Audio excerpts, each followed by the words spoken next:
Et si le plus grand mystère de la Bible n'était pas un conte moral, mais le souvenir réel d'un cataclysme planétaire et d'une technologie venue d'un autre âge?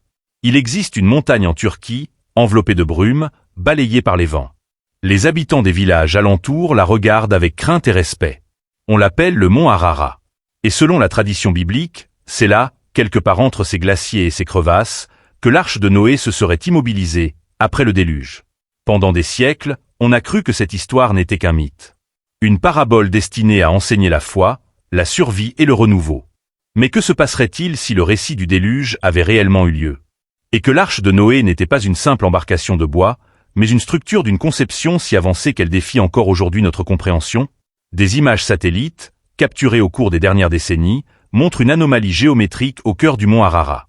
Un immense objet de forme rectangulaire, enfoui sous la glace, de près de 150 mètres de long. Certains y voient un hasard de la nature, d'autres, les restes fossilisés de l'arche de Noé.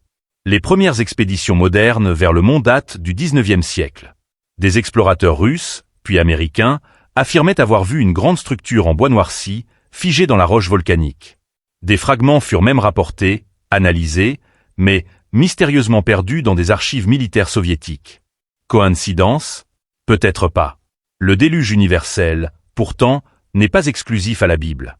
On le retrouve dans les textes sumériens, babyloniens, hindous, grecs, mayas. Partout, la même histoire. Un cataclysme d'eau engloutissant une humanité corrompue et un survivant choisi par les dieux. Ziusudra chez les Sumériens, Utnapishtim dans l'épopée de Gilgamesh, Deucalion chez les Grecs. Des noms différents, mais le même message, une mémoire collective d'un désastre planétaire. Alors, que s'est-il passé? Des géologues modernes avancent qu'un cataclysme mondial aurait réellement eu lieu il y a environ 12 000 ans, à la fin de la dernière ère glaciaire. Des tsunamis gigantesques, des pluies torrentielles, la fonte des calottes polaires. Une catastrophe naturelle à l'échelle de la planète, suffisamment puissante pour anéantir des civilisations entières. Mais certains chercheurs vont plus loin. Et si Noé n'avait pas simplement construit une arche, mais activé une technologie transmise par des êtres venus d'ailleurs? Des tablettes anciennes, notamment celles retrouvées à Ninive et à Babylone, mentionnent des vaisseaux célestes envoyés par les dieux pour sauver les semences de la vie. Et si cette arche était en réalité un vaisseau, ou une arche énergétique, capable de protéger l'ADN terrestre? Des chercheurs indépendants comme Zacharia Sitchin ou Eric von Daniken ont proposé une hypothèse dérangeante. Que les dieux mentionnés dans la Genèse ne soient autres que des visiteurs extraterrestres, venus d'un autre monde, peut-être de Sirius ou des Pléiades. Ces êtres auraient transmis à Noé, ou à une lignée d'initiés, les plans d'une machine conçue pour préserver la vie lors des cataclysmes cycliques. L'arche n'aurait pas été un bateau, mais une capsule de régénération planétaire. Plus récemment encore, en 2010, une équipe de chercheurs turco-chinois a affirmé avoir découvert sur l'Ararat des structures en bois pétrifié vieilles de plus de 4800 ans. Des chambres, des poutres, des encoches parfaitement taillées. Mais les échantillons ont disparu avant toute vérification indépendante. Des archives religieuses auraient ensuite été scellées, sous pression du Vatican, selon certaines sources internes. Pourquoi un tel silence? Pourquoi tant de blocages, d'interdictions de survol, de zones interdites autour du mont? Que cherche-t-on à cacher?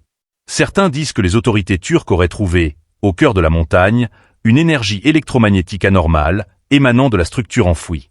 Une technologie oubliée, ou peut-être sacrée. Sur le plan ésotérique, l'arche de Noé symbolise plus qu'un simple refuge. C'est l'œuvre du monde, la matrice de la création. Dans la Kabbale, elle est assimilée au vaisseau de la conscience, celui qui transporte l'âme à travers les cycles de destruction et de renaissance. Pour les initiés, l'arche ne flotte pas seulement sur les eaux du déluge. Elle navigue entre les mondes, entre le matériel et le divin. Et si tout cela n'était pas qu'une métaphore spirituelle? Si, quelque part dans la glace, reposait encore la preuve tangible d'une civilisation antérieure, capable de manipuler la matière, l'énergie et la vie elle-même? Des indices archéologiques en Géorgie, au Caucase et en Arménie révèlent l'existence de cultures avancées bien avant l'époque biblique. Des outils forgés, des symboles astronomiques, des cartes du ciel datant de plus de 10 000 ans. Des peuples qui auraient observé les étoiles avec une précision impossible sans instruments modernes. Alors, Noé était-il un prophète, ou un scientifique héritier d'un savoir oublié? Certains textes anciens parlent de pierres qui émettaient de la lumière, utilisées dans l'arche. Des pierres vivantes, semblables à des cristaux énergétiques. Des technologies connues aujourd'hui sous les noms de cristaux atlantes ou sources quantiques d'énergie propre. Le plus troublant, c'est que des chercheurs israéliens ont récemment découvert, dans le Sinaï, des inscriptions évoquant une machine divine pour échapper aux eaux. Une machine construite selon les mesures dictées par la voix du ciel. Les mêmes mots que dans la Genèse. Alors, mythe ou mémoire d'une réalité enfouie. Peut-être que l'arche de Noé n'était pas un miracle, mais un héritage technologique d'un monde perdu, préservé par les prêtres des étoiles et recodé sous forme de légende.